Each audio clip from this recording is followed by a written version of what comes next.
السلام علیکم رحمۃ اللہ، کیسے ہیں آپ؟ امید کرتی ہوں آپ خیریت سے ہوں گے۔ آپ کا سبق سورۃ الاعراف پارہ نمبر 9 رکوع نمبر 13 ہے۔ شروع کرتے ہیں اللہ کے نام سے۔ اعوذ باللہ من الشیطان الرجیم، بسم اللہ الرحمن الرحیم۔ والذین کذبوا بآیاتنا سنستدرجہم من حیث لا یعلمون۔ والذین کذبوا، وہ لوگ جنہوں نے جھٹلایا، بآیاتنا، ہماری آیات کو، سنستدرجہم، ان قریب ہم استدراج دیں گے ان کو، من حیث لا یعلمون، جہاں سے وہ نہیں جانتے۔ جو لوگ اللہ کی آیات کو جھٹلاتے ہیں اور اس کے رسولوں کا انکار کرتے ہیں تو اللہ تعالیٰ کہہ رہے ہیں ہم ان کو استدراج دیں گے۔ استدراج کا مطلب کیا ہوتا ہے؟ آہستہ آہستہ پکڑنا، یعنی ہم ان کو وہاں سے پکڑیں گے جہاں سے ان کو گمان بھی نہیں ہوگا۔ ٹھیک ہے نا، پہلے چھوٹے عذاب آتے ہیں، اللہ تعالیٰ مہلت دیتے ہیں، کیا پتہ ایمان لے آئیں۔ جب نہیں ایمان لاتے اور بار بار انکار کرتے ہیں تو پھر اللہ کا عذاب آتا ہے۔ یہی اللہ تعالیٰ کا طریقہ ہے۔ وَأُمْلِي لَهُمْ، اور میں ڈھیل دیتا ہوں ان کو۔ ٹھیک ہے نا، اب آپ کو یہ پیچھے والا بھی مفہوم سمجھ آ جائے گا کہ استدراج کا مطلب کیا ہے، ڈھیل دینا۔ پھر اللہ تعالیٰ ان کو آہستہ آہستہ عذاب میں مبتلا کر دیں گے، پھر ان کو کوئی بچانے والا نہیں ہوگا۔ اِنَّ کَیدِی مَتِین، بے شک تدبیر میری بہت مضبوط ہے، یعنی کوئی بھی پھر اللہ کی تدبیر سے ان کو بچا نہیں سکے گا۔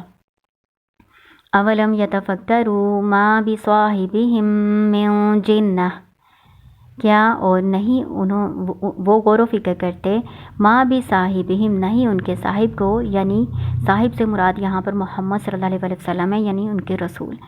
کیا انہوں نے غور نہیں کیا کہ ما بصاحبہم، نہیں ان کے صاحب کو، من جنہ، کوئی جنون، کوئی دیوانہ پن۔ ٹھیک ہے، جنہ کہتے ہیں دیوانگی کو، نہیں تو ان کے صاحب کو یعنی محمد صلی اللہ علیہ وسلم کو کوئی دیوانگی نہیں ہے۔ ان ہوا الا نذیر مبین، نہیں وہ مگر ڈرانے والے واضح کھلے۔ اولم، کیا نہیں، ینظروا، انہوں نے دیکھا، فی میں ملکوت السماوات والارض، بادشاہی آسمانوں اور زمین، یعنی زمین اور آسمان کی بادشاہی میں کیا انہوں نے نہیں دیکھا، وما خلق اللہ، اور جو اللہ نے پیدا کیا، من شیء، کچھ بھی، وان عسیٰ، اور اگر شاید، ان یکون، کہ ہو، قد اقترب، قریب ہی، اجلہم، ان کی مدت یا موت۔ اجل سے مراد، اجل کا مطلب مدت ہوتا ہے لیکن یہاں پہ موت ہے، موت کو بھی اجل کہتے ہیں، اور شاید کہ ان کی موت جو ہے وہ قریب ہی ہو۔ اللہ تعالیٰ کہہ رہے ہیں کیا انہوں نے زمین و آسمان کی بادشاہت میں غور نہیں کیا، اور جتنی بھی اللہ تعالیٰ نے تخلیقات کی ہیں ان میں غور نہیں کیا؟ کب غور کریں گے؟ جب ان کی موت آ جائے گی، موت کے وقت وہ غور کریں گے۔ ٹھیک ہے نا، تو اس بات سے پہلے کہ ان کو موت آ جائے اور وہ کفر پر ہی ہوں، اس سے پہلے وہ ایمان لے آئیں اللہ تعالیٰ کی اور اس کے رسول کی تصدیق کر لیں، اطاعت اختیار کر لیں، اور جو وہ شرک کرتے ہیں اس کو چھوڑ دیں۔ فَبِأَيِّ حَدِيثٍ بَعْدَهُ يُؤْمِنُونَ، بس کون سی بات پر اس کے بعد وہ ایمان لائیں گے؟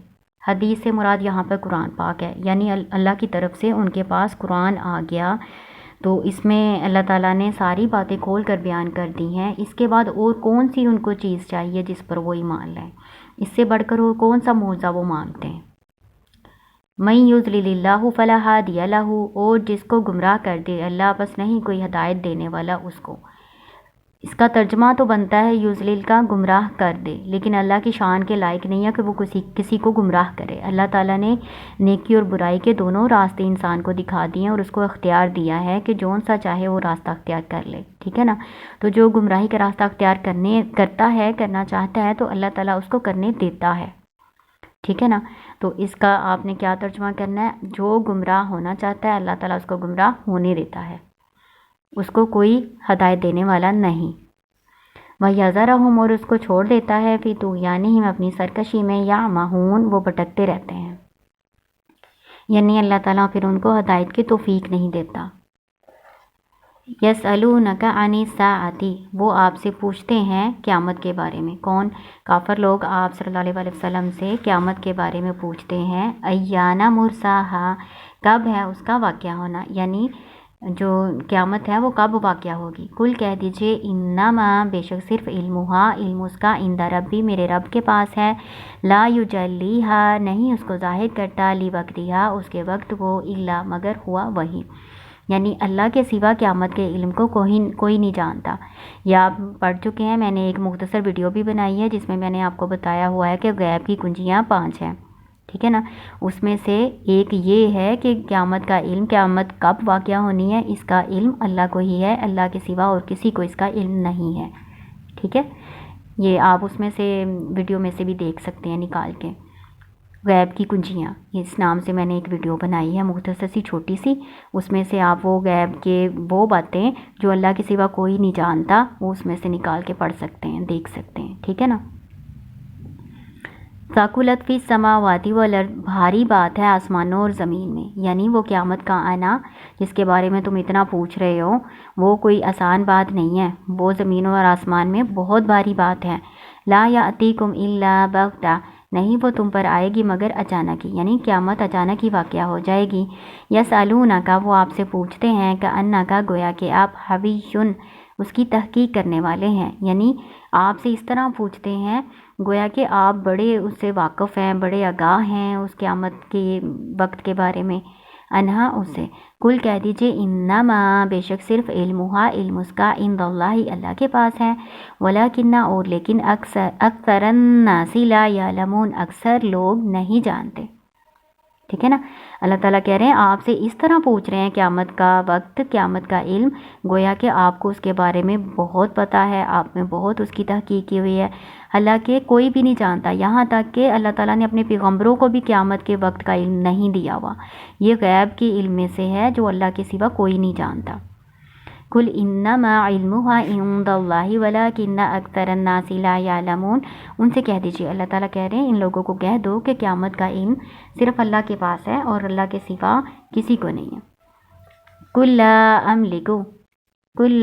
املک لنفسی نفعا ولا ضرا الا ما شاء اللہ کل کہہ دیجئے لا املک نہیں میں اختیار رکھتا لنفسی اپنی جان کے لیے نفعاً کسی فائدے کا ولا ضرراً اور نہ نقصان کا الا مگر ما شاء اللہ جو اللہ چاہے۔